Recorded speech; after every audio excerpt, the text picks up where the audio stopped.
നമസ്കാരം, ഞാൻ ഡോക്ടർ കാവേരി വസന്താറാം, നിങ്ങളുടെ ആയുർ കാവേരി. പലപ്പോഴും എന്നോട് പലരും ചോദിക്കാറുണ്ട്, പല സ്ഥലത്തും എവിടെയാണ് നല്ലൊരു ആയുർവേദമുള്ളത്. ഇപ്പം ഞാൻ പ്രാക്ടീസ് ചെയ്യുന്ന UAE-യിലാണ്. നാട്ടിൽ നിന്ന് ഇങ്ങോട്ട് വന്നപ്പോൾ ഉള്ള മാറ്റം എന്ന് പറഞ്ഞു കഴിഞ്ഞാൽ, ഇവിടെയുള്ള ആൾക്കാർ, നമ്മൾ ആയുർവേദം പഠിക്കുമ്പോൾ തന്നെ പറയുന്നുണ്ട്, ദേശം കാലം ഇതൊക്കെ നോക്കി വേണം ഒരു ചികിത്സ കൊടുക്കാനെന്ന്. അതിൻ്റെ ഏറ്റവും നല്ല പ്രാധാന്യം എനിക്ക് നാട്ടിൽ നിന്ന് ഇങ്ങോട്ട് വന്നപ്പം ഇവിടെയുള്ള ആൾക്കാരുടെ ബോഡിയിലുള്ള ചേഞ്ചസ്, കൂടുതലും AC-യിലിരിക്കുന്നു, പുറത്ത് ചൂടാണ്, അവരുടെ ലൈഫ് പാറ്റേൺ ഒരുപാട് സെഡൻഡറി ആണ്. ഇതൊക്കെ വരുമ്പോൾ നാട്ടിൽ ഉള്ള ഒരു സ്കിൻ ടോൺ അല്ല നമുക്ക് പലപ്പോഴും ഇവിടെ വന്നപ്പോൾ സ്റ്റിഫ്നെസ് കൂടുതലാണ്. അപ്പം അതനുസരിച്ചുള്ള ചികിത്സയിലെ മാറ്റങ്ങളും ആയുർവേദത്തിൽ തന്നെ ആയാലും നമ്മൾ മാറ്റണം എന്നൊരു കാര്യം എനിക്ക് എൻ്റെ പ്രാക്ടീസിലൂടെ മനസ്സിലായതാണ്. പലപ്പോഴും കുറേ ആൾക്കാർ ചോദിക്കാറുണ്ട്, ഞാൻ നാട്ടിൽ പോവാണ്, എനിക്ക് എവിടെ ഒരു ചികിത്സ സെൻറ്റർ നല്ലത് പറഞ്ഞു തരുമോ. പലപ്പോഴും നമുക്കൊരു ടെൻഷനാണ്, നമ്മൾ കാണുന്ന കാഴ്ചപ്പാടിൽ തന്നെയാണോ അവരും കാണുന്നത്, ചികിത്സ കൊടുക്കുന്നത്. ഓരോരുത്തരുടെയും യുക്തിശ യോജന എന്ന് പറയും. നമുക്കൊരു പേഷ്യൻറ്റിനെ കിട്ടിക്കഴിഞ്ഞാൽ അവർക്കുള്ള ദോഷങ്ങൾ, അതായത് നമ്മൾ വാതപിത്ത കഫം ബേസ് ചെയ്തിട്ടാണ് ആയുർവേദ ചികിത്സകൾ പലപ്പോഴും ചെയ്യുന്നത്. അപ്പം അതിൻ്റെ ഏറ്റക്കുറച്ചിലുകൾ മനസ്സിലാക്കുക. ചിലപ്പോൾ ഒരു ആവരണജന്യ രോഗമുണ്ടെങ്കിൽ, അതായത് ഇപ്പോൾ ഒരു എക്സാമ്പിൾ പറയാം, ഒരു പേഷ്യൻ്റ് വന്നു, അയാൾക്ക് വെയിറ്റ് റിഡക്ഷൻ ആണ് വേണ്ടത്, പക്ഷേ ബോഡി ഫുൾ ഇൻഫ്ലമേഷൻസ് ആണ്. ഫസ്റ്റ് നമ്മൾ ആ ഇൻഫ്ലമേഷനെ ട്രീറ്റ് ചെയ്യാതെ വെയിറ്റ് റിഡക്ഷൻ്റെ ഉദ്വർത്തനം കാര്യങ്ങളും ചെയ്യാൻ പോയി കഴിഞ്ഞാൽ അയാൾക്ക് നല്ല ബോഡിയിൽ ബ്രൂയിഷും കാര്യങ്ങളൊക്കെ, അതായത് നീലിച്ച് വരിക, അങ്ങനെയുള്ള പ്രശ്നങ്ങൾ, പിന്നെ പെയിൻ സഹിക്കാൻ പറ്റാതെ വരിക, ഒരുപാട് കോംപ്ലിക്കേഷൻസ് വരും. അപ്പോൾ നമ്മൾ ഫസ്റ്റ് ട്രീറ്റ് ചെയ്യുന്നത് ആ ഇൻഫ്ലമേഷനെ ആയിരിക്കും. ഇൻഫ്ലമേഷനെ ട്രീറ്റ് ചെയ്തതിന് ശേഷം മാത്രമേ നമ്മൾ ആ വെയിറ്റ് റിഡക്ഷൻ എന്നൊരു പ്രോഗ്രാമിലോട്ട് പോകും. കാരണം അത് കുറച്ച് ഹാർഡ് ആയിട്ടുള്ളതും എഗെയിൻസ്റ്റ് ഹെയർ ഫോളിക്കോൾസും ചെയ്യേണ്ടതാണ്. കുറച്ച് പ്രഷർ ഇട്ട് തന്നെ ചെയ്യേണ്ട ഒരു ചികിത്സയാണ്. എന്നാലേ ഫാറ്റ് ബേണിങ് അവിടെ വരുന്നുള്ളൂ.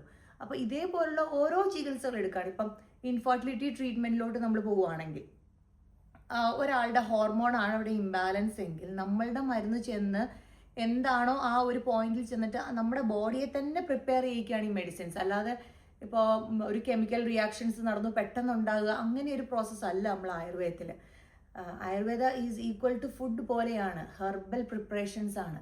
അപ്പം അത് നമുക്ക് ശരീരത്തിന് ദോഷമല്ല ഉണ്ടാക്കുന്നത്. പക്ഷെ ചിലതിൽ പഥ്യങ്ങൾ സേവിക്കാൻ പറയുന്നുണ്ട്. ചില മെഡിസിൻസ് ചെല്ലുമ്പം ചില സാധനങ്ങൾ ചെന്ന് കഴിഞ്ഞാൽ അതിന് നമ്മൾ വിചാരിച്ച ഒരു എഫക്റ്റ് ഉണ്ടാവില്ല.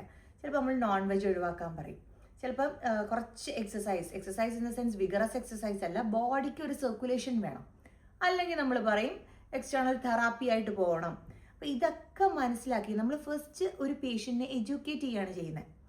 അവർ എവിടെയോ ആയുർവേദം എടുത്തോട്ടെ, പക്ഷേ ആയുർവേദം എന്ന് പറയുമ്പോൾ സൈക്കോസൊമാറ്റിക്, മനസ്സിനെയും ശരീരത്തിനെയും ട്രീറ്റ് ചെയ്യുന്നൊരു ശാസ്ത്രമാണ് ആയുർവേദം. അപ്പം അത് എത്രമാത്രം നിങ്ങളുടെ ബോഡിയിൽ, ചിലർ പറയും എനിക്ക് ആയുർവേദം പറ്റില്ല, ശരിക്കും അവിടെ സംഭവിക്കുന്നത്. ഇപ്പോൾ ചിലർ പറയും ഞാൻ കഴിച്ചു എനിക്ക് പനി വന്നു, മീൻസ് ഉള്ളിൽ കിടക്കുന്നത് പുറത്ത് വന്നേ പോവും. അപ്പം നമ്മളുടെ ഒരു ഡീടോക്സിഫിക്കേഷൻ, അങ്ങനെ പല രീതിയിലാണ് ആയുർവേദം ആക്ട് ചെയ്യുന്നത്. അപ്പോൾ ആ ഡോക്ടർ തന്നെ പേഷ്യൻറ്റിനെ എഡ്യൂക്കേറ്റ് ചെയ്യണം, what is going to happen in your body, അത് എങ്ങനെ ആക്ട് ചെയ്യും. അതേപോലെ നമുക്ക് ഏറ്റവും കൂടുതൽ ടോക്സിറ്റി പുറത്ത് പോകുന്നത് സ്വെറ്റ്, യൂറിൻ, മോഷൻ, ഇത് മൂന്നും. ഏറ്റവും കൂടുതൽ ഈ പ്രവാസ ലോകത്ത് UAE-യിലൊക്കെ ഉള്ളവർക്കാണെങ്കിൽ നമ്മൾ അധികം സ്വെറ്റ് ചെയ്യില്ല, എപ്പോഴും നമ്മൾ AC-യിലാണ് ഇരിക്കുന്നത്. അപ്പോൾ അത് മനസ്സിലാക്കി അവരുടെ മോഷൻ റെഗുലർ ആണോ, കോൺസ്റ്റിപ്പേഷൻ ഉണ്ടോ, അതുപോലെ വാട്ടർ ഇൻടേക്ക് പ്രോപ്പർ ആണോ, ഇതൊക്കെ നമ്മൾ അനലൈസ് ചെയ്യണം. മെഡിസിൻ കൊടുത്തു, ചികിത്സ കൊടുത്തു, റിസൾട്ട് ഇല്ല എന്ന് പറയുകയാണെങ്കിൽ ഡോക്ടർ ഹാവ് ടു ടെൽ എന്തുകൊണ്ട് നിങ്ങൾക്ക് ആ എഫക്റ്റ് കിട്ടുന്നില്ല, ഇനി ആ എഫക്റ്റ് കിട്ടാൻ എന്ത് ചെയ്യണം. അതുപോലെ ഒരു ഡ്യൂറേഷൻ, ചില ചികിത്സകൾക്ക് നമുക്ക് ഓക്കെ ഒരു അക്യൂട്ട് ആയിട്ടുള്ളതാണെങ്കിൽ ലോങ് ടേം മെഡിക്കേഷൻ ഒന്നും വേണ്ടി വരില്ല. ചിലതുണ്ട് ഓട്ടോ ഇമ്മ്യൂൺ ഡിസീസസ്, പല ഓട്ടോ ഇമ്മ്യൂൺ ഡിസീസസും നല്ല റിസൾട്ടുകളാണ് ആയുർവേദത്തിലുള്ളത്. കാര്യം ചിലത് നമ്മൾ കഴിക്കുന്ന ഭക്ഷണം നമ്മളെ ഒരുപാട് സ്വാധീനിക്കുന്നുണ്ട് അസുഖങ്ങൾ വരാനായിട്ട്. ഇപ്പോൾ ഏറ്റവും കൂടുതൽ പ്രശ്നമായിട്ട് കണ്ടിട്ടുള്ളത്, ആരും പണ്ടൊക്കെ പറയുമായിരുന്നു ആൽക്കഹോൾ ചെന്നിട്ടാണ് ഫാറ്റി ലിവർ. അപ്പോൾ ആ കൺസെപ്റ്റ് മാറി. നമ്മൾക്ക് ശരീരത്തിന് വേണ്ടുന്ന ഫുഡുകൾ നമ്മൾ തിരിച്ചറിഞ്ഞ്, അത് ആയുർവേദത്തിൽ പ്രകൃതി അനാലിസിസ് എന്ന് പറഞ്ഞൊരു പ്രോസസ്സ് ഉണ്ട്. അതിൽ നമുക്ക് ചേരുന്ന ഭക്ഷണങ്ങൾ ഏത്, നമ്മുടെ ദോഷങ്ങൾക്കനുസരിച്ചിട്ടുള്ള, പിത്തദോഷമാണ് മുന്നേ നിൽക്കുന്നതെങ്കിൽ നിങ്ങൾ എന്തൊക്കെ കഴിച്ചുകൂടാ, കഫദോഷമാണ് മുന്നേ നിൽക്കുന്നതെങ്കിൽ ഏതൊക്കെ കഴിച്ചുകൂടാ, അങ്ങനെ ഒരു വ്യക്തത ആയുർവേദത്തിലൂടെ നമ്മൾ പറഞ്ഞു തരുന്നുണ്ട്. അപ്പം ഡയറ്റ് ആൻഡ് റെജിമെൻ നോക്കിയാൽ തന്നെ നമുക്ക് പല അസുഖങ്ങളും വരാതിരിക്കാനും, അങ്ങനെ ആയുർവേദ ഡോക്ടർ ആയതുകൊണ്ട് പറയുകയല്ല, ഇറ്റ്സ് ക്ലോസ് ടു അസ്.